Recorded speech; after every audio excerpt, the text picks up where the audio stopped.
আজকে দারুণ একটা জিনিস বানাচ্ছি ব্রেকফাস্টে খাওয়ার জন্য। এটা রাত্রের ডিনারেও খেয়ে নিতে পারো। তো আজ বানাচ্ছি হলো মাছের কচুরি। আর এটা গরম গরম আলুর দমের সাথে খেতে কিন্তু ভীষণ ভালো লাগে।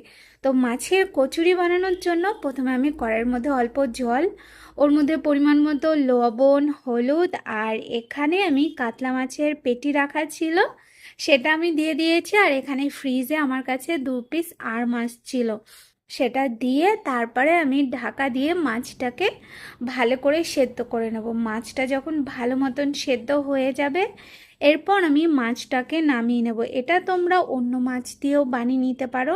এখানে আমার কাছে 2 রকমের মাছ ছিল দেখে 2 রকমের মাছ দিয়েছি।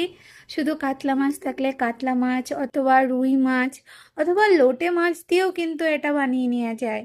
এরপর আমি এখানে ময়দা মাখবো। ময়দা মাখার জন্য এখানে ময়দার মধ্যে চিনি, লবণ আর তেল দিয়ে ময়দাটাকে ভালো করে একটু মিশিয়ে নিয়ে তারপর ময়দার মধ্যে অল্প অল্প জল দিয়ে ময়দাটাকে ভালো করে একটু মাখিয়ে নিতে হবে। তো এই যে দেখো, ময়দাটা আমার ভালো মতন মাখানো হয়ে গেছে। এরপর আমি ময়দাটাকে রেস্টে রাখবো। এরপর আমি পুরটা বানাবো। তার জন্য এখানে প্যানের মধ্যে তেল দিয়ে ওর মধ্যে দিয়ে দিয়েছি জিরে ফোড়ন। জিরেটা দিয়ে এরপর আমি ওর মধ্যে দিয়ে দিচ্ছি পেঁয়াজ কুচি। তো এখানে আমি একটু বেশি করে পেঁয়াজ দিয়েছি। পেঁয়াজটা দিয়ে তারপর পেঁয়াজটাকে একটু নাড়াচাড়া করে একটু সময় ভেজে নিতে হবে। পেঁয়াজটা একটু ভাজা হয়ে গেলে এরপর আমি ওর মধ্যে দিয়ে দেবো আদা কুচি আর রসুন কুচি। তো এখানে 1 চামচ করে আদা আর রসুন কুচি দিয়েছি, আর দিয়ে দিয়েছি লঙ্কা কুচি। এরপর ভালো করে নাড়িয়ে চাড়িয়ে একটু নরম হওয়া পর্যন্ত ভেজে নিতে হবে। তারপরে পেঁয়াজটা একটু নরম হয়ে আসলে ওর মধ্যে আমি দিয়ে দেব সেদ্ধ করে রাখা মাছটা। আর মাছটাকে কিন্তু আমি সেদ্ধ করার পর তারপরে কাটা ছাড়িয়ে নিয়েছি। এরপর এটাকে ভালো করে একটু নাড়িয়ে চাড়িয়ে নেব। আর এই সময় ওর মধ্যে দিয়ে দেব একটু লঙ্কার গুঁড়ো দিয়ে তারপরে আবার ভালো করে একটু নাড়িয়ে চাড়িয়ে একটু শুকনো শুকনো মতন করে নিতে হবে। এরপর সবার লাস্টে আমি সামান্য একটু লবণ দিয়ে দিচ্ছি, আর দিয়ে দিচ্ছি বেশ খানিকটা ধনেপাতা কুচি। এরপর ভালো করে একটু নাড়িয়ে একটু মিশিয়ে নেব সব কিছু। তো এই যে মাছের পুরটাও রেডি হয়ে গেছে। এরপর মাছের পুরটাকে ঠান্ডা করে নেব।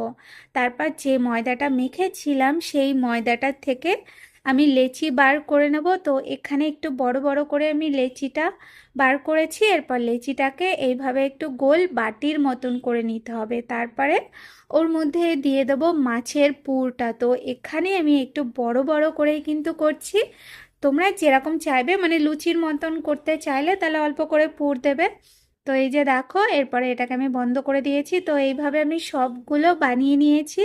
বানানো হয়ে গেলে এরপর আমি এটাকে এইভাবে হাতের সাহায্যে এইভাবে প্রেস করে করে এটাকে একদম কচুরির মতন বানিয়ে নিতে হবে। তো এখানে আমি হাতে একটু তেল লাগিয়ে নিয়েছিলাম, তাহলে সুবিধা হবে এটা বানানোর। তো এই যে দেখো, এটা বানানো হয়ে গেছে। এরপর গরম গরম তেলের মধ্যে এইগুলোকে দিয়ে ভেজে নিতে হবে।